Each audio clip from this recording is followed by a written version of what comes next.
Hello friends, welcome back to my channel. ये video डू मैटर सर्विस के एपिसोड 14 का हिंदी एक्सप्लेनेशन है।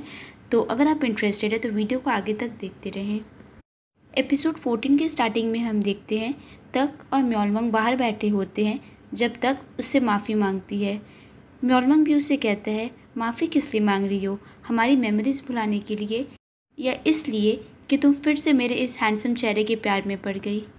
तक उसे कहती है, सब चीज़ों के लिए। मुझे लगा था मैं अकेले सब कुछ संभाल सकती हूँ, लेकिन ये देखो मैंने क्या कर दिया। अब हम क्या करें आगे? म्योलमंग तक से कहता है, अब हमें फाइनली समझ आ गया है कि हम कुछ भी करें हम इससे भाग नहीं सकते, इसलिए क्यों ना हम अपनी किस्मत में जो है उसे अपना लें। तक म्योलमंग से पूछती है, तुम शुरू से यही प्लान कर रहे थे ना कि मेरे कारण खुद को ख़त्म कर लो? मैं कुछ भी तुमसे कहूँ, कुछ भी बोलूँ, कोई फ़र्क नहीं पड़ता। हम अपनी किस्मत से भाग नहीं सकते, ऐसे ही है ना? म्योलमंग कहता है, हाँ ऐसा ही है, और वो उसे माफ़ी मांगने लगता है। तक कहती है, तुम मुझसे माफ़ी क्यों मांग रहे हो? सब मेरी गलती है। अगर उस दिन मैं वो बेकार से विश नहीं करती तो हमें ये दिन देखना ही नहीं पड़ता। म्योलमंग कहता है, अगर ऐसा होता तो फिर तो हम मिल ही नहीं पाते और मेरी ज़िंदगी ना के बराबर होती जिसका कोई वजूद नहीं है, और मुझे ये मंजूर नहीं। मैं तुम्हारे लाइफ का एक हिस्सा रहना चाहता हूँ, भले ही एक बार ही सही, लेकिन बनना चाहता हूँ। ये सब मेरी गलती है, इसलिए अब सब कुछ मेरे हिसाब से रहने दो। और वो दोनों रोते रोते एक दूसरे को गले लगाते हैं। दूसरी तरफ आंट तक को हॉस्पिटल में ढूंढते ढूंढते परेशान हो रही होती है। तक आकर बताती है, मैं कुछ भूल गई थी। पीछे से म्योलमंग आता है और कहता है, हाँ ये मुझे भूल गई थी। आंट को भी अब म्योलमंग याद आ गया था। म्योलमंग उन्हें कहता है, मैं काफ़ी दिनों से बिज़ी था क्योंकि शादी की तैयारियों में लगा हुआ था। फिर वो उन्हें कहता है, हम दोनों शादी करने वाले हैं। दूसरी तरफ लीयून और सोंगक्योंग कैफ़े में होते हैं जब लीयून उसे कहता है कि कैफ़े जल्दी बंद कर दो। फिर वो उसे अपनी सारी दुख तकलीफ़ बताने लगता। वो कहता, उस दिन पूरे दिन बारिश हो रही थी जिस दिन नाजिना ने किसी और को किस किया, लेकिन ये सबसे फ़र्क नहीं पड़ता। फ़र्क तो इस बात से पड़ता है कि नाजिना ने मुझे कल डंप कर दिया। सोंगक्योंग भी सोचता है कि लगता है ये थोड़ी बीमार है। वो उन्हें घर जाने को कहता है और उस वक्त मिस्टर चा आते और उसे कहते कि तुम घर चलो मेरे साथ। सोंगक्योंग जब नाजिना से मिलता है तो सवाल पे सवाल किया जाता है कि आपने किसको डंप कर दिया, आपने किसको किस किया, आपने कब किया, क्यों किया, वगैरह वगैरह। हॉस्पिटल में आंट उन दोनों को बताती है कि म्योलमंग और तक शादी करने का सोच रहे हैं। सोंगक्योंग और म्योलमंग बाहर बैठे हुए होते हैं। वो उसे कहता है कि आप इतने समय से आसपास नहीं थे, मुझे नहीं पता था कि आप शादी करने का सोच रहे हो। आप सच में बहुत महान हो और मैं आपके जैसा कभी नहीं बन पाऊँगा। ऐसा डिसीजन लेना आसान नहीं है। फिर वो म्योलमंग को अपने सेविंग्स के पैसे देता है जो वो 20 साल से जमा कर रहा था। वो उसे कहता है, मैं बहुत समय से दी को देना चाहता था ये पैसे, लेकिन समझ में ही नहीं आया कि कब दूँ। अब ये पैसों को आप शादी में यूज़ कर लेना। फिर वो म्योलमंग से कहता है, पहले मुझे आप बिल्कुल पसंद नहीं थे कि इतना हैंडसम और अमीर लड़का क्यों मेरी धी को पसंद करेगा जिसके पास कुछ भी नहीं है, लेकिन आप सच में उनसे बहुत ज़्यादा प्यार करते हो। वो सच में बहुत लकी है, शायद इसलिए क्योंकि उन्होंने अपनी पूरी ज़िंदगी दूसरों की चिंता करने में बिता दी, और शायद आप भी बहुत अच्छे हो इसलिए तो आप उन्हें मिल पाए। म्योलमंग सोंगक्योंग की बातों को सिर्फ सुनता रहता है। फिर वो उसने कहता, आप हमेशा मेरे दी के पास रहना, ओके? म्योलमंग ही बोलता, हाँ मैं हमेशा उनके साथ रहूँगा। आगे नाजिना और तक साथ में होते हैं। जब नाजिना तक से पूछती है, तुम इतने अचानक से शादी करने का डिसीजन कैसे ले सकती हो? तक कहती है, वो ये चाहता है और मैं वो सब कुछ करूँगी जो म्योलमंग चाहता हो। फिर तक रोते रोते उसे गले लगाती है और कहती है, मैं क्या करूं, मुझे समझ नहीं आ रहा। मैं उसे भुला भी नहीं सकती और मैं जो भी ट्राई करूं वापस से उसी जगह पर आती हूं जहां से शुरुआत की थी। मेरे पास ज़्यादा समय भी नहीं है, अब मैं क्या करूं, मुझे कुछ समझ नहीं आ रहा। म्योलमंग गार्डन में है, वो बिल्कुल टूट सा गया है। उसके पास एक तितली होती है जो उसके टच में आते ही मर जाती। इस बात का संकेत है कि म्योलमंग सिर्फ बर्बादी ला सकता है और उसके आसपास के लोगों को बहुत ज़्यादा तकलीफ़ होगी। वो ज़ोर ज़ोर से रोने लगता है। मिस्टर चा और लियून घर पर होते हैं। बर्तन धोते वक्त वो मिस्टर चा को कहता है कि अब आपको मुझे झेलने की और ज़रूरत नहीं है, मैं यहाँ से निकलकर असली दुनिया में जा रहा हूँ। यानी कि वो घर छोड़ने की बात कर रहा था, जिसे सुनकर मिस्टर चा बहुत उदास हो जाते हैं। तक डॉक्टर से मिलती है। वो उन्हें कहती है कि मैं बायोप्सी अभी नहीं करवा सकती क्योंकि आपने मुझे कहा था कि ये डेंजरस है। डॉक्टर उसे कहते हैं, हाँ मैं समझ रहा हूँ क्योंकि तुम बहुत जल्द शादी करने वाली हो, लेकिन मैं चाहता हूँ कि इसके बाद तुम जल्द से जल्द बाकी के टेस्ट करा लो ताकि अपनी बाकी की उम्र तुम खुशी खुशी बिता सको। सॉन्ग नाजिना को बताता है कि दी घर जाने को कह रही है, जिसके कारण आंट बहुत ज़्यादा परेशान है। नाजिना उसे कहती है, तुम ये सब की टेंशन मत लो, मैं रिस्पॉन्सिबिलिटी लूँगी, इसलिए उसे जो करना है, उसका दिल जो चाहता है उसे करने दो ताकि बाद में उसे पछतावा ना रहे। उसके लिए भी ये सब बहुत मुश्किल होगा, उसे बहुत ज़्यादा डर लग रहा होगा। उसी वक्त लियून का कॉल आता है, वो उसे मिलने के लिए बुलाता है। सॉन्ग नाजिना को कहता है, तुम भी ऐसा कुछ मत करना जिसे बाद में तुम्हें पछतावा हो। फिर तक और म्योलमंग हॉस्पिटल रूम में होते हैं। म्योलमंग भी वहीं होता। वो उससे मजाक करते हुए कहता, तुम इतनी परेशान क्यों हो? तुम इतनी सैड हो मुझसे शादी करने की वजह से? तुम्हें तो मैं बहुत हैंडसम लगता था ना, अब क्या हुआ? तुम्हें तो खुश होना चाहिए क्योंकि कितने कम लोगों को ये मौका मिलता है उस इंसान से शादी करने का जिन्हें वो पहली नज़र में हैंडसम लगे थे।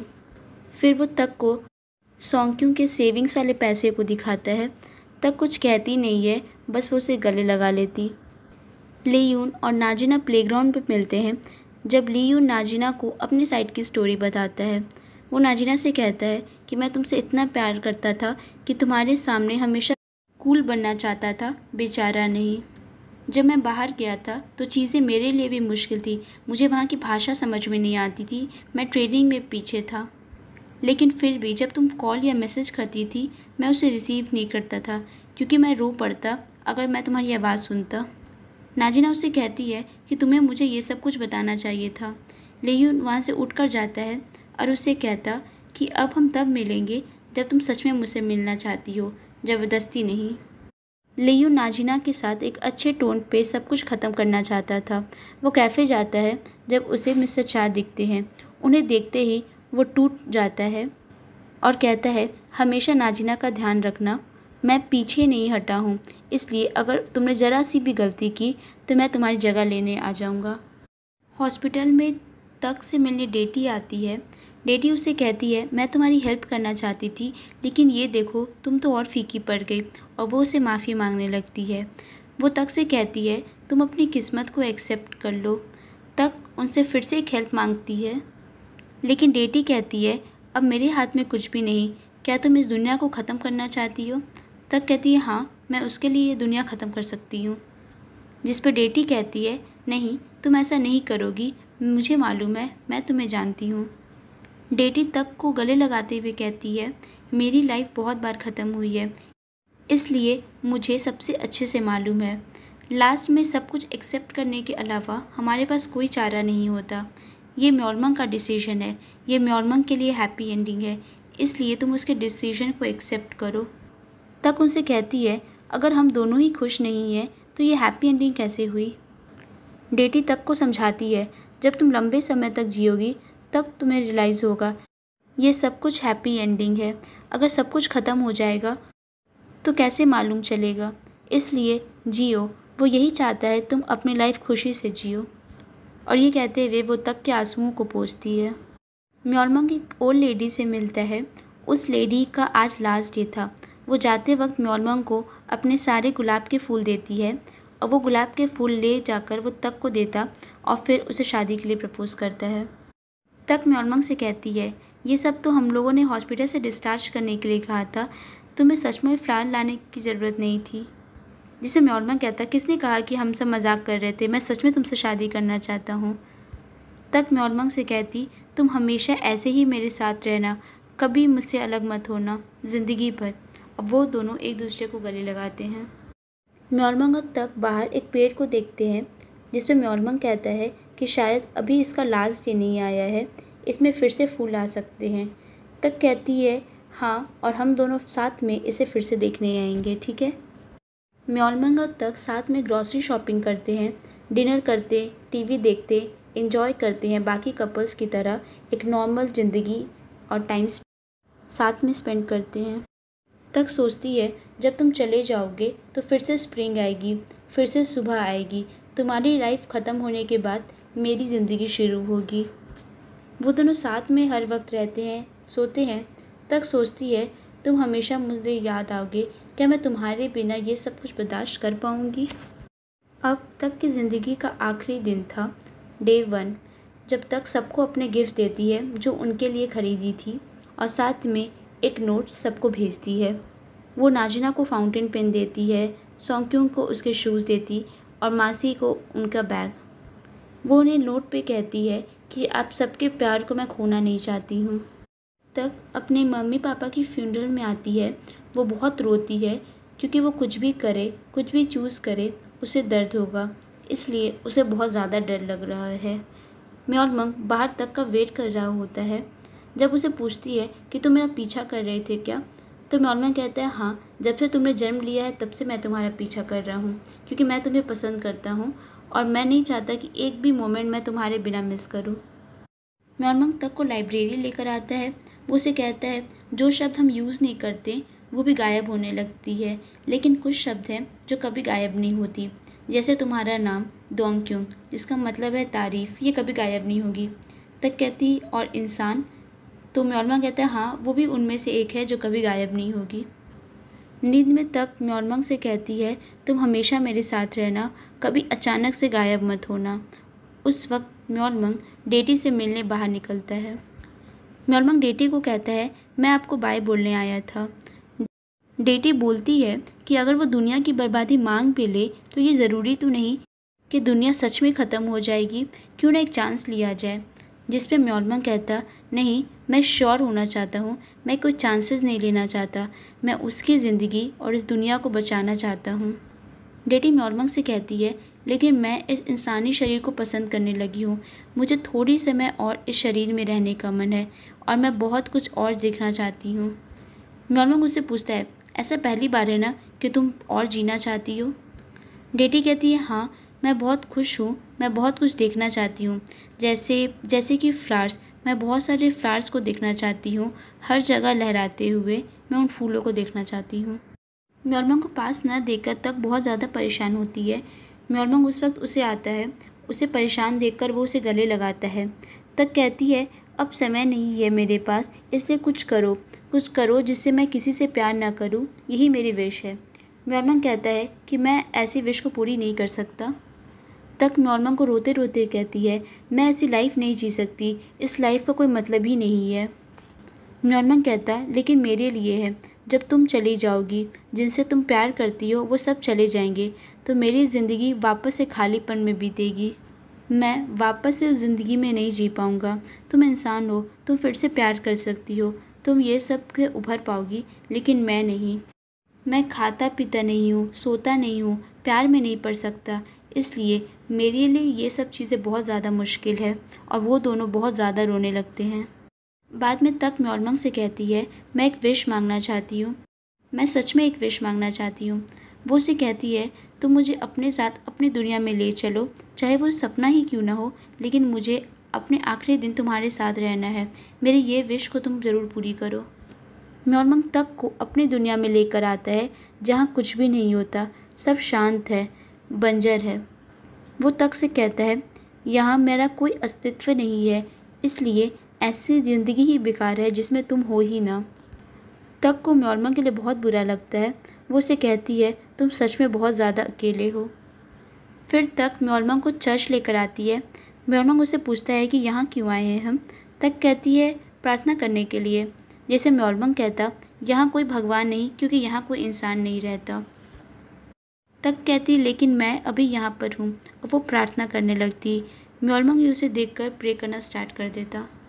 बाद में जब वो दोनों एक दूसरे से पूछते कि तुमने किस बारे में प्रार्थना की, तो म्योलमंग अपनी प्रार्थना को नहीं बताता। तक कहती मैंने ये प्रे किया कि मैं अब किसी से प्यार न कर पाऊँ। हाँ, मुझे पता है कि ये विश मेरी पूरी नहीं होगी, लेकिन फिर भी मैं लास्ट टाइम तक ट्राई करना चाहती हूँ। फिर वो म्योलमंग को कहती है आई लव यू। वो म्योलमंग से माफ़ी मांगने लगती है, क्योंकि उस दुनिया में वो सबसे ज़्यादा उसी से प्यार करती थी, जिसकी वजह से वो अब गायब होने वाला है। लेकिन म्योलमंग उससे शुक्रिया कहता। वो कहता शुक्रिया मुझसे प्यार करने के लिए, और फिर वो तक को किस करता है। वो दोनों किस करते हैं। वापस लौटकर म्योलमंग तक का हाथ मांगता उस ब्रेसलेट को रिचार्ज करने के लिए। तक म्योलमंग से कहती है, मैं तुम्हारे साथ लास्ट मोमेंट तक रहना चाहती हूँ। मैं तुमसे बहुत प्यार करती हूँ और मुझे बहुत डर लग रहा है। म्योलमंग तक से कहता, मैं अपने साथ तुम्हारी तकलीफ़ ले जाऊँगा। मैं तुम्हारे लिए ही बना हूँ, इसलिए तुम परेशान मत हो और एक खुशहाल ज़िंदगी जियो। मैंने यही प्रार्थना की थी कि तुम मेरे बिना भी अपनी ज़िंदगी खुशी से बिता सको। तक कहती, लेकिन मेरी ज़िंदगी खुशी से बिताने के लिए मुझे तुम्हारी ज़रूरत है। मुझे खुश रहने के लिए तुम्हारी ज़रूरत है। म्योलमंग तक से कहता है, मैंने तुम्हें कहा था ना, जब बारिश होगी तो भले ही तुम्हारे पास छाता ना हो, लेकिन रुकना मत। तुम भागती जाना और जल्द ही तुम घर पहुंच जाओगी। मेरे जाने के बाद भी तुम पीछे मुड़ कर मत देखना, बस आगे बढ़ती जाना ताकि। और धीरे धीरे म्योलमंग गायब होने लगता है और इसी तरह वो आखिर में गायब हो जाता। तक सिर्फ देखती रहती है अपने सामने म्योलमंग को गायब होता हुआ देख।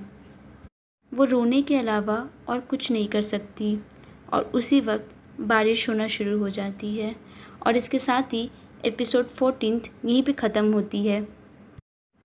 अब इस ड्रामा के सिर्फ 2 एपिसोड्स बचे हुए हैं। मुझे ऐसा लगता है कि शायद हमारे लीड्स को एक हैप्पी एंडिंग मिल सकती है। तो हमें हैप्पी एंडिंग मिलती है या नहीं, इसे जानने के लिए हमें आगे के एपिसोड्स देखने होंगे।